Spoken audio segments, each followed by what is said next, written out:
예수님께서는 십자가에 달려 돌아가시기 전 일주일 전에 나귀를 타고 예루살렘 성에 입성을 하십니다. 그리고 그 다음날 성전을 깨끗하게 하시고 그 성전에서 예루살렘 성전에서 백성들을 가르치셨습니다. 그러자 그것을 보고 바리새인들이 종교적인 질문을 했습니다. 그런 종교적인 질문에 대해서 다 대답을 하셨죠. 이렇게 종교적인 질문에 대해서 다 대답을 하시자 사두개인들이 부활에 관해서 여쭤보았습니다. 근데 이 부활에 관한 질문도 다 대답해 주셨습니다. 하나님은 죽은 자의 하나님이 아니시고 산 자의 하나님이시죠. 아브라함과 이삭과 야곱의 하나님이신데 아브라함과 이삭과 야곱이 지금도 살아있기 때문에 지금도 그 영혼이 하나님 앞에 있고 하나님과 함께 있기 때문에 산 자의 하나님이다 이렇게 말씀하셨습니다. 하나님은 죽은 자의 하나님이 아닙니다. 생명 있는 자, 살아있는 자, 영혼이 살아있는 자의 하나님이시죠. 사두개인들이 부활에 관해서 질문했는데 그 질문에 다 대답을 하셨다는 소리를 바리새인들이 듣고 이 바리새인들이 또다시 질문했습니다. 마태복음에 보니까 한 율법사 이렇게 말씀하고 있고 마가복음에는 서기관이라고 말씀하고 있습니다. 이 서기관은 누구냐면 율법에 대해서 전문적으로 알고 있는 사람들이 서기관들입니다. 평생 하나님의 말씀, 하나님의 율법만 보고 연구한 사람들인데 지금 말로 하면 신학교에 있는 교수님 정도 된다 이렇게 생각하시면 됩니다. 이런 율법사, 서기관들이 질문했는데 율법 중에서 가장 중요하고 첫째 되는 큰 계명이 무엇입니까? 이렇게 여쭤봤습니다. 그 당시 이스라엘 백성들이 지켜야 되는 율법은 613가지나 있었습니다. 그 중에서 하지 말아야 된다 하는 율법이 있죠. 거짓말하지 말라, 살인하지 말라 이런 말씀처럼 하지 말아야 되는 율법이 365가지고 그리고 해야 된다, 부모를 공경해라 이렇게 해야 된다는 계명이 있습니다. 그런 계명이 248가지입니다. 이렇게 613가지의 율법을 지켜야 되는데 이 율법이 단순히 613가지만 있는 것은 아닙니다. 이렇게 613가지 율법에 각각 율법에 세칙이 다 붙어 있습니다. 그 세칙, 이 율법을 지키기 위해서는 이런 것들은 하고 이런 것들은 하지 말아야 된다. 이런 것들이 세칙이 많이 붙어 있는데 그래서 실제적으로 백성들이 지켜야 되는 율법은 훨씬 더 많이 있었습니다. 이런 많은 율법들 중에서 가장 크고 가장 중요한 율법이 무엇입니까? 이렇게 여쭤보았습니다. 어떤 율법사가 이렇게 여쭤보았는데 이것은 예수님을 시험하기 위해서 여쭤보았다, 물어봤다 이렇게 말씀하고 있죠. 이런 질문이 시험이 되는 이유가 무엇인가 하면 율법사들, 이 서기관들은 가장 크고 가장 중요한 율법이 무엇인지 이미 다 알고 있어요. 평생 하나님의 말씀만 봤습니다. 평생 율법만 연구했습니다. 그렇기 때문에 율법 중에서 가장 중요한 율법이 무엇인지 이미 다 알고 있습니다. 그런데도 질문을 한 거예요. 다 알고 있는데도. 다 알고 있는데 질문하는 이유가 무엇인가 하면 예수님이 정말로 율법을 잘 알고 있는지 아니면 그렇지 않은지 알아보기 위해서 이런 질문을 하는 것이죠. 예수님은 그 당시 아주 젊은 그런 랍비죠. 이전에 율법 학교에 다닌 적도 없습니다. 그리고 어떤 율법사에게 배웠다 이런 경력 자체도 없습니다. 30살 이전에는 목수로 활동을 했습니다. 아버지 요셉이 목수이기 때문에 그 밑에서 목수로 일을 했죠. 그런데 한 3년 전부터 갑자기 나타나서 백성들에게 율법을 가르치기 시작했습니다. 그리고 이런저런 율법에 대해서 다 질문했는데 그 질문에 대해서 다 대답을 하고 있습니다. 이 율법사들은 평생 동안 율법을 연구하고 질문했는데도 공부했는데도 자신이 공부한 그 율법의 의미가 무엇인지 제대로 알지 못하고 있는데 예수님은 모든 율법에 대해서 다 알고 계십니다. 한 3년 전부터 나타나서 율법을 백성들에게 가르치기 시작했습니다. 그러자 백성들이 좋아하고 백성들이 예수님을 따라다니고 예수님의 인기가 점점 올라갔습니다. 이렇게 백성들에게 율법을 가르치고 있는데 당신이 정말로 율법을 잘 알고 가르치고 있느냐 아니면 율법을 알지도 못하는데 가르치는 것이냐 이것을 알아보기 위해서 이런 질문을 하는 것입니다. 당신은 갈릴리 빈민촌 출신이고 그리고 직업도 목수인데 율법을 배운 적도 없는데 그런데 율법 중에서 가장 중요하고 가장 큰 그런 계명이 무엇인지 그거나 알고나 있느냐 그것을 알고 백성들에게 가르치고 있느냐 이렇게 묻고 있습니다. 이 젊은 납비인 예수가 어떤 사람들로부터 여기서 저기서 조금씩 이런저런 이야기 주워 듣고 또 그렇게 주워 들은 이야기 가지고 또 자신이 생각한 거 좀 보태가지고 좀 더해서 사람들 앞에 떠들고 있는 것은 아닌지, 아니면 정말로 율법을 제대로 알고 있는지 이것을 알아보기 위해서 질문하는 것입니다. 사람들 중에 그런 사람들이 있습니다. 자신이 배우고 연구하고 생각한 것이 아니라 사람들이 하는 이야기 듣고 마치 자신이 알고 있는 것처럼, 마치 자신이 연구한 것처럼 그렇게 말하는 사람들이, 그 분야의 전문가처럼 생각하는 사람들이, 떠드는 사람들이 종종 있습니다. 처음에는 그럴 수 있어요. 처음에는. 그죠? 그렇게 해서 처음에 인기를 끌 수 있습니다. 그렇지만 시간이 지나면 그렇게 해서는 가르치지 못하죠. 다른 사람들을 바르게 가르치기 위해서는 그런 식으로는 가르칠 수 없습니다. 그래서 서기관들이 질문하는 것입니다. 젊은 납비인데 너 그런 거 아니냐? 율법을 배우지 않았는데 내가 정말로 율법을 잘 알고 가르치는 것이냐? 이런 의도를 가지고 질문을 하고 있는 것입니다. 이런 율법사의 시험에 대해서 예수님께서 두 가지로 대답해 주셨습니다. 첫 번째 말씀하신 것이 본문 37절과 38절 말씀인데 37절 말씀, 38절 말씀 우리 같이 한번 읽어보도록 하겠습니다. 본문 잘 알고 있으니까 같이 읽겠습니다. 시작. 예수께서 이르시되 내 마음을 다하고 목숨을 다하고 뜻을 다하여 주 너희 하나님을 사랑하라 하셨으니 이것이 크고 첫째 되는 계명이요. 아멘. 율법사의 질문에 대해서 가장 중요하고 가장 첫 번째 되는 질문에 대해서, 가장 율법에 대해서 말씀해 주셨는데, 이 말씀은 신명기 6장 5절에 있는 말씀을 인용을 했습니다. 율법 중에서 가장 첫 번째 되고 가장 중요한 계명이 무엇이냐? 하나님을 사랑하는 것이다. 이렇게 말씀해 주셨습니다. 우리가 이 말씀 보면서 이런 질문을 할 수 있습니다. 여러 율법 많이 있습니다. 뭐 부모님을 공경해라 이런 율법도 있죠. 그런데 가장 먼저 가장 중요하게 하나님을 사랑해야 됩니다. 이렇게 말씀하시는 이유가 무엇입니까? 이렇게 물어볼 수 있겠죠. 우리가 가장 먼저 하나님을 사랑해야 되는 이유가 무엇인가 하면 하나님께서 우리를 먼저 사랑하셨기 때문에 그렇습니다. 우리가 먼저 주님을 사랑하는 것이 아니라 주님께서 우리를 먼저 사랑하셨죠. 우리를 언제 사랑하셨는가 하면 우리가 아직 죄인일 때, 우리가 거룩하고 우리가 의를 행하고 하나님 보시기에 합당하게 행하는 그때 우리를 사랑한 것이 아니라 우리가 죄 가운데 있고 하나님을 알지도 못하고 하나님의 뜻대로 살지 않고 내 원대로 내 마음대로 살 때 그때 우리를 사랑하셨어요. 어떻게 사랑하셨는가 하면 당신의 아들을 내어주심으로 우리를 사랑하셨습니다. 부모가 다른 사람을 사랑한다고 자신의 아들을 내어주는 그런 부모가 있나요? 자신의 아들을 죽이는 경우가 있습니까? 다른 사람을 사랑한다고? 그런 부모는 없습니다. 다른 사람과 자신의 아들을 바꾸는 그런 부모는 없죠. 그런데 하나님은 그렇게 하셨습니다. 우리를 사랑해서 당신의 아들을 십자가에 못 박으셨습니다. 그렇게 먼저 사랑하셨기 때문에 우리도 하나님을 가장 먼저 사랑해야 되겠죠. 하나님께서 우리를 먼저 사랑하셨기 때문에 우리가 이렇게 존재하고 있는 것이죠. 하나님께서 우리를 먼저 사랑하셨기 때문에 우리가 이렇게 예배 드릴 수 있는 것입니다. 만약에 그렇게 하지 않으셨다면, 먼저 사랑하지 않으셨다면 우리는 아무것도 아니죠. 여전히 어둠 속에 살면서 방황하면서 살았을 것입니다. 어떻게 사는 것이 바르게 사는 것인가? 우리가 이 땅에 존재하고 있는데 존재하는 이유가 무엇인지 알지 못하면서 어둠 가운데서 살았겠죠. 그런데 우리를 먼저 사랑하셨기 때문에 우리도 가장 먼저 사랑해야 되겠죠.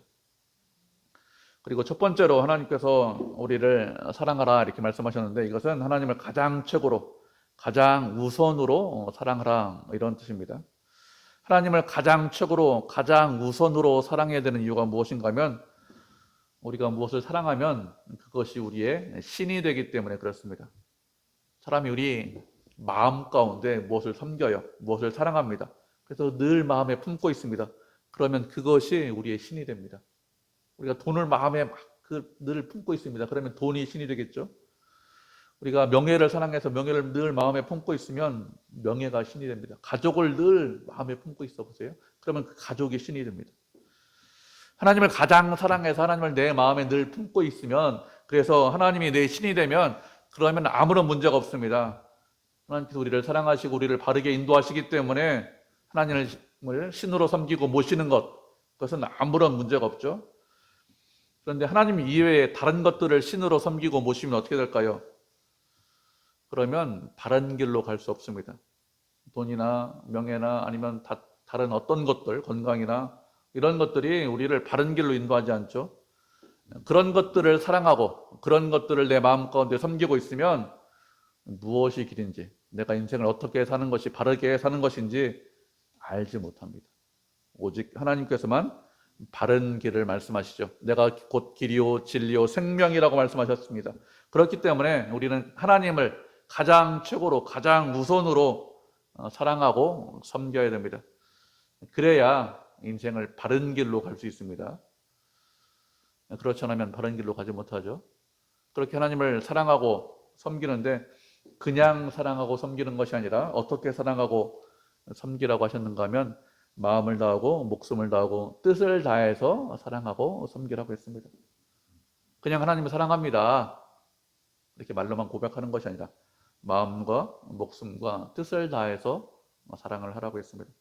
마음을 다한다는 것이 무슨 뜻일까요? 마음을 다한다는 것은 진심을 다한다는 것입니다.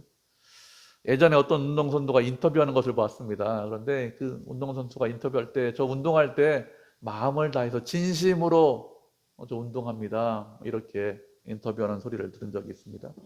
하나님을 사랑하는 것도 그렇게 하라는 거예요.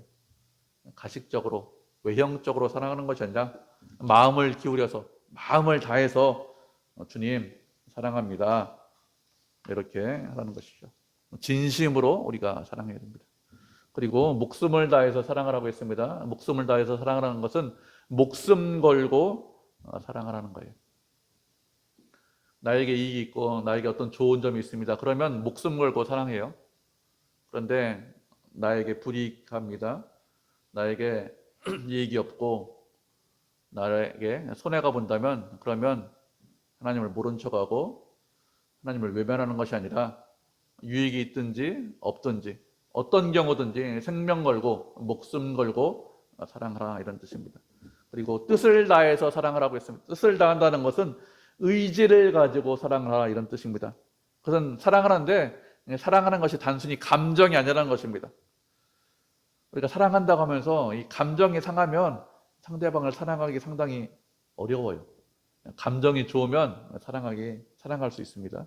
그런데 감정으로 우리를 사랑해라, 감정 가지고, 이런 뜻이 아닙니다. 의지를 가지고 사랑하라, 이런 뜻입니다. 우리가 말씀 한 구절 살펴보도록 하겠습니다. 요한복음 13장 1절 말씀 살펴보도록 하죠. 요한복음 13장 1절입니다. 신약성경 169페이지네요.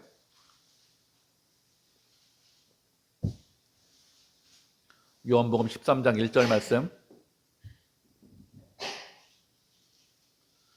찾으셨죠? 신약성경 169페이지 요한복음 13장 1절. 한 절이니까 우리 한 목소리로 같이 읽겠습니다. 시작. 유월절 전에 예수께서 자기가 세상을 떠나 아버지께로 돌아가실 때가 이른 줄 아시고 세상에 있는 자기 사람들을 사랑하시되 끝까지 사랑하시니라. 아멘. 예수님께서 십자가에 달려 돌아가시기 전에 제자들을 사랑하셨는데 끝까지 사랑하셨습니다. 이 6월절 저녁에 예수님께서 식사를 하시다가 세족식을 하시죠. 그리고 다 식사를 마치신 이후에 감람산에 올라가셔서 기도하십니다. 그리고 그때 유다는 은 30에 예수님을 팔 것입니다. 그렇게 사람들이 예수님을 잡아갈 때 제자들은 두려워서 다 도망갔습니다. 제자들이 주님께서 잡혀가셔도 저는 절대로 배신하지 않겠습니다, 이렇게 말했지만, 이렇게 고백했지만 주님이 잡혀갈 때는 두려워서 다 도망쳤습니다. 그런데 예수님께서는 할 것을 이미 다 알고 계십니다. 이미 다 알고 계시는데도 불구하고 예수님께서 제자들을 사랑하셨는데 끝까지 사랑하셨습니다. 우리가 이거 다 알고 있으면, 나를 배신할 것을 알고 있으면 우리의 감정이, 우리의 마음이 좋을 수가 없습니다. 마음이 상하죠. 저 사람이 나를 배신할 건데, 조금 있으면. 그러면 마음이 상하는데 예수님께서는 그런 제자들을 끝까지 사랑하셨습니다. 사랑이라는 것이 단순히 감정이 아닙니다. 감정을 뛰어넘는 것이죠. 배반하고 도망가고 모른 채 할 것을 알고 계셨지만, 그렇지만 제자들을 사랑하겠다 이렇게 결심하셨기 때문에, 그렇게 마음 먹으셨기 때문에 끝까지 제자들을 사랑하신 것입니다. 부활하신 이후에도 이렇게 도망간 제자들을 가장 먼저 찾아가셨습니다. 이렇게 하시는 이유가 무엇이죠? 사랑하시기 때문에 이렇게 하는 것입니다. 주님께서 제자들을 이렇게 끝까지 사랑하셨듯이 우리도 주님을 끝까지 사랑해야 됩니다. 마음과 정성을 다해서 내 모든 것을 다 가지고 내 모든 것을 다 드려서 전 인격을 드려서 주님을 사랑해야 되겠죠.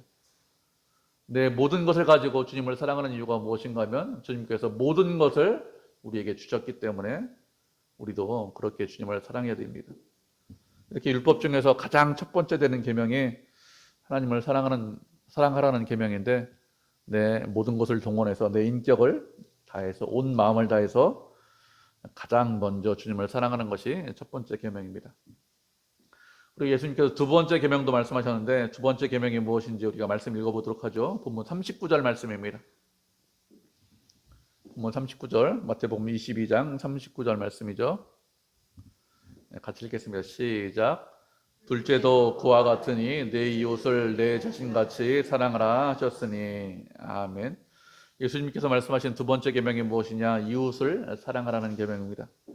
이 이웃을 사랑하라는 계명은 레위기 19장에 있는 말씀이에요. 레위기 19장에 있는 말씀을 인용하셨는데, 이웃을 사랑하라고 하셨는데 그냥 사랑하는 것이 아니라 내 몸과 같이, 내 자신과 같이 이웃을 사랑하라고 하셨습니다. 우리는 보통 자기 자신에 대해서 상당히 관대합니다. 자신의 잘못이나 자신의 실수에 대해서는 뭐 그럴 수 있지 이렇게 생각합니다. 잠깐 뭐 생각을 잘못한 거야. 잠깐 좀 몸이 좀 피곤해서 그렇게 된 거야. 이렇게 이야기합니다. 그리고 다른 사람의 잘못이나 다른 사람의 실수에 대해서는 아주 날카롭게 비판하죠. 조그만 실수도 용납할 수 없고 조금만 잘못해도 그런 잘못하면 안 된다 이렇게 생각합니다. 다른 사람의 잘못에 대해서는 잘 지적하고 잘 들춰내고 잘 우리 눈에 보이죠. 그런데 그렇게 하지 말라는 거예요. 자기 자신을 사랑하듯이 이웃을 사랑하라는 것입니다. 자기 자신에 대해서 관대하듯이 다른 사람에 대해서도 관대하라는 것입니다. 어떤 잘못이 있을 때 그래 어떤 사정이 있겠지, 내가 알지 못한 어떤 이유가 있겠지, 무슨 특별한 일이 있었을 거야 이렇게 생각하고, 또 내가 노력하는 것만큼 상대방에 대해서도 노력하고 인정을 하라는 것이죠. 우리가 몸이 아프면 어떻게 합니까? 빨리 병이 낫기 위해서 약도 먹고 좋은 음식, 좋은 의상 이런 거 찾아갑니다. 그리고 사람들로부터 칭찬받고 인정받기 위해서 열심히 노력합니다. 그렇게 자신의 건강이나 자신의 명예를 위해서, 명성을 위해서 노력하듯이 이웃도, 옆에 있는 형제도 그렇게 자신의 몸과 같이 사랑하라 이런 뜻입니다. 우리가 이웃사랑에 관한 말씀을 한 구절 더 찾아보도록 하겠습니다. 로마서 13장 8절부터 10절까지 말씀 찾아보도록 하죠.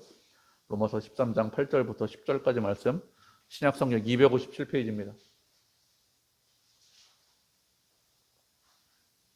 로마서 13장 8절에서 10절까지 말씀, 신약성경 257페이지, 로마서 13장 8절에서 10절까지 말씀 찾으셨죠? 우리가 세 절이니까 한 목소리로 같이 읽겠습니다. 시작. 피차 사랑의 빛 외에는 아무에게든지 아무 빛도 지지 말라. 남을 사랑하는 자는 율법을 다 이루었느니라. 간음하지 말라, 살인하지 말라, 도둑질 말지 말라, 탐내지 말라 한 것과 그 외에 다른 계명이 있을지라도 네 이웃을 내 자신과 같이 사랑하라 하신 그 말씀 가운데 다 들었느니라. 사랑은 이웃에게 악을 행하지 아니하나니 그러므로 사랑은 율법의 완성이니라. 아멘. 서로 간의 사랑의 빛 외에는 빚을 지지 말라고 했습니다. 세상 살다 보면 여러 사람에게 이런저런 빚을 질 수 있습니다. 집을 사기 위해서 은행 대출 받을 수 있어요. 근데 이런 빚도 짓지 말라 이런 말씀이냐? 이런 말씀 아닙니다. 충분히 뭐 갚을 마음이 있고 갚을 여력이 있다면 얼마든지 은행에서 돈 빌려서 뭐 집을 사도 크게 문제가 안 됩니다. 그런데 갚을 능력이 안 돼요. 아니면 갚을 마음이 없습니다. 그런데 빌리는 사람들이 있겠죠. 그렇게 하지 말라는 것입니다. 갚을 능력이 없으면, 갚을 마음이 없으면 아무에게도 아무 빚도 짓지 말라는 것입니다. 그런데 갚을 능력이 없습니다. 갚을 마음이 없습니다. 그런데도 빌려도 되고 마음껏 빚져도 되는 것이 무엇이냐? 그것이 사랑의 빚입니다. 다른 사람을 사랑하고 또 다른 사람들로부터 사랑받는 것, 그것은 능력이 안 돼도, 그리고 갚을 마음이 없어도 얼마든지 그렇게 하라는 거예요. 이렇게 서로 사랑하는 것은 하면 할수록 좋습니다. 그래서 사랑의 빚 외에는 아무 빚도 짓지 말라. 서로 열심히 사랑해라. 이런 뜻이죠. 그런데 사랑하는 것을 빚이라고 했습니다. 빚이라고 한 이유가 무엇인가 하면 우리가 먼저 사랑받았기 때문에 빚이라고 하는 것입니다. 예수님으로부터 먼저 사랑받았습니다. 그래서 사랑에 빚졌다고 하는 것이죠. 우리가 사랑을 받아서 생명을 얻게 되었습니다. 그래서 다른 사람을 진정으로 사랑할 수 있게 되었습니다. 먼저 사랑받지 않았다면, 먼저 생명을 갖지 않았다면 다른 사람을 사랑할 수 없었겠죠. 이렇게 사랑에 빚진 사람은 다른 사람을 사랑하고 그 사랑의 빚을 갚아야 됩니다. 예수님에게 빚졌기 때문에 예수님에게 갚아야지, 이렇게 생각할 수 있는데 예수님께서 그렇게 하라고 말씀하시지 않았습니다. 누구에게 갚으라고 말씀하셨는가 하면 옆에 있는 사람에게, 이웃에게 사랑의 빚을 갚으라고 했습니다.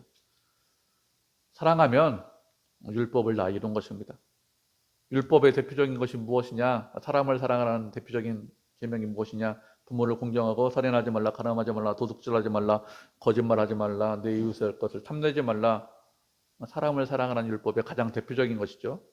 이런 율법 말고도 많은 율법이 있다고 했습니다. 613가지나 되는 율법이 있다고 했습니다. 그런데 이런 모든 율법은 내 이웃을 내 몸과 같이 사랑하라, 이런 말씀에 다 들어있다고 했습니다. 사랑하면 거짓말하지 않습니다. 사랑하면 이웃의 것을 탐내지 않아요. 이웃의 것을 그냥 내가 가져오겠다 이렇게 생각하지 않습니다. 사랑하면 미워하지 않습니다. 다른 사람을 사랑하면 상대방을 성적인 상대로 생각하지 않습니다. 이웃을 사랑하면 율법을 범하지 않죠. 이웃을 사랑하는 것이 아니라 자기 자신을 사랑하기 때문에, 자기 자신만 위하기 때문에 율법을 범하는 것입니다. 율법을 어긴다, 다른 말로 하면 이웃을 사랑하지 않는다는 것입니다. 율법을 지키는 사람, 이웃을 사랑하는 사람이죠. 이렇게 하나님을 사랑하는 것과 이웃을 사랑하는 것이 율법과 선지자의 강령이다, 큰 줄거리다, 큰 물줄기다, 이렇게 말씀하셨습니다. 하나님께서 우리에게 율법을 주셨습니다. 말씀을 주셨습니다. 그리고 선지자를 통해서 이런저런 말씀을 하셨습니다. 이렇게 많은 말씀을 하셨는데 이런 율법과 선지자의 말들을 다 요약하면 뭐라고요? 하나님을 사랑하는 것과 형제와 이웃을 사랑하는 것이죠. 그래서 강령이다, 큰 줄거리다, 물줄기다, 이렇게 말씀을 하는 것입니다. 이렇게 하나님을 사랑하는 것과 이웃을 사랑하는 것이 율법과 선지자의 강령인데, 큰 줄거리인데 우리가 생각할 것이 있습니다. 율법은 다 하나님께서 말씀하신 거예요. 인간이 고안하고 인간이 만들어내는 것이 아무것도 없습니다. 하나님의 말씀이기 때문에 중요하지 않은 것이 없습니다. 다 중요합니다. 그런데 율법 중에서 더 중요한 것이 있고 덜 중요한 것이 있다, 이렇게 말씀을 하고 있습니다. 율법이 다 중요한데 순서가 있다는 거예요. 율법은 다 하나님의 말씀이고 다 똑같이 중요하고 다 똑같이 지켜야 됩니다. 이렇게 이야기하면 인간은 그럴 걸 지키지 못하죠. 그래서 더 중요한 것과 덜 중요한 것을 말씀해 주셨습니다. 가장 중요한 것이 무엇이냐? 우리가 인생을 살면서 가장 중요하고 가장 우선으로 지켜야 되는 것이 무엇인가 하면 하나님을 사랑하는 것입니다. 그것을 가장 우선으로, 가장 최우선으로 생각하면서 살라는 것이죠. 하나님을 사랑하는 것이 인생의 목적입니다. 하나님을 사랑하는 것이 인생의 목표라는 뜻입니다. 첫 번째가 그런 뜻입니다. 이것을 벗어나지 않으셔야 됩니다. 하나님을 사랑하는 것이 가장 우선이고 맨 앞에 있어야 됩니다. 그리고 그 다음에 두 번째가 형제를 사랑하는 것이죠. 순서가 바뀌면 안 됩니다. 순서가 중요합니다. 이 순서가. 그래서 예수님께서 첫 번째, 두 번째 이렇게 순서로 말씀하시는 거예요. 그런데 이웃을 사랑하는 것과 하나님을 사랑하는 것은 분리할 수 없습니다. 무슨 말인가 하면 저는 하나님을 사랑합니다. 그런데 내 옆에 있는 이웃은 사랑하지 않습니다. 저 사람은 미워하고 싫어하고 멀리합니다. 만약에 어떤 사람이 이렇게 말한다면 그 사람은 어떤 사람이냐? 하나님을 사랑하지 않는 사람입니다. 하나님을 가장 먼저 가장 최우선으로 사랑한다면 그 사랑하는 것이 삶에서 드러나고 삶에서 나타나야 합니다. 어떻게 드러나고 나타나야 하는가 하면 이웃을, 형제를 사랑하는 형태로 드러나고 나타나야 합니다. 그렇기 때문에 하나님을 사랑하는데 형제를 미워합니다. 그 사람은 하나님을 사랑하지 않는 사람이죠. 제가 하나님을 당연히 섬기고 당연히 사랑합니다. 제가 그래서 이렇게 주님 앞에 나와서 예배드립니다. 그렇지만 어떻게 이웃을 다 사랑할 수 있습니까? 제 이웃 중에 좀 미워하는 사람이 있습니다. 아니면 이웃 중에 좀 싫어하고 멀리하는 사람이 있습니다. 이렇게 말한다면, 그런 분은 없겠지만 그렇게 생각한다면 그 사람은 하나님을 사랑하지 않는 거죠. 하나님을 가장 먼저 사랑하는 사람은 반드시 이웃을 사랑하게 되어 있습니다. 만약에 내가 이웃을 사랑하지 않는다면, 미워한다면, 내가 하나님을 사랑하지 않는구나 이렇게 생각하시면 틀림이 없습니다. 하나님을 사랑하는 것과 이웃을 사랑하는 것은 나누어지지 않죠. 나누어진다고 생각해서 하나님은 사랑하는데 이웃은 미워합니다. 이렇게 한다면 내가 정말로 하나님을 사랑하고 있는지, 가장 먼저 하나님을 사랑하고 있는지 자기 자신을 살펴보셔야 돼요. 여러분, 나누어지지 않아요. 예수님께서 분명히 그렇게 말씀하셨습니다. 그리고 하나님을 사랑하는 것과 형제를 사랑하는 것 중에서 어떤 것이 더 어려울까요? 하나님을 사랑하는 것이 훨씬 더 어렵겠죠. 이웃은 우리 눈에 보입니다. 그리고 나하고 가까이 있는 사람이 이웃입니다. 나하고 매일 만나는, 집안에서 매일 만나는 사람이 이웃이고, 직장에서 매일 만나는 사람이 이웃입니다. 이런저런 모임에서 매일 만나는 사람, 그 사람이 이웃입니다. 또 누가 이웃일까요? 어떤 일에 대해서 마음이 더 가면 그 사람이 이웃입니다. 동일한 사건이 있는데 그 사건에 대해서 마음이 더 가는 사람이 있습니다. 도움이 필요한 상황인데, 그런데 그 사람 도와줘야 돼, 내가 돕고 싶어, 이런 마음이 들 수 있습니다. 모든 경우에 다 그런 거 아니죠? 모든 경우에 다 그렇지 않습니다. 근데 어떤 경우에 보니까 그 사람 마음이 좀 더 가요. 그러면 그 사람 이웃입니다. 그래서 이웃으로 생각하고 도와주셔야 됩니다. 이렇게 이웃은 우리 눈에 보이죠. 그렇지만 하나님은 우리 눈에 보이지 않습니다.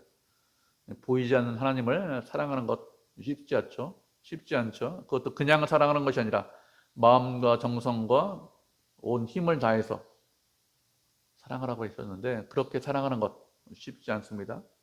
사랑한다고 말을 하지만 온 마음을 다해서 내가 주님을 사랑합니다, 이렇게 말을 하고 있지만, 그렇지만 실제로는 그렇게 사랑하지 않는 경우가 많죠. 그렇기 때문에 하나님을 사랑하는 것이 훨씬 더 어렵습니다. 그리고 우리는 감히 하나님을 사랑할 수 있는 그런 존재도 아니죠. 우리는 그 정도 수준이 아닙니다.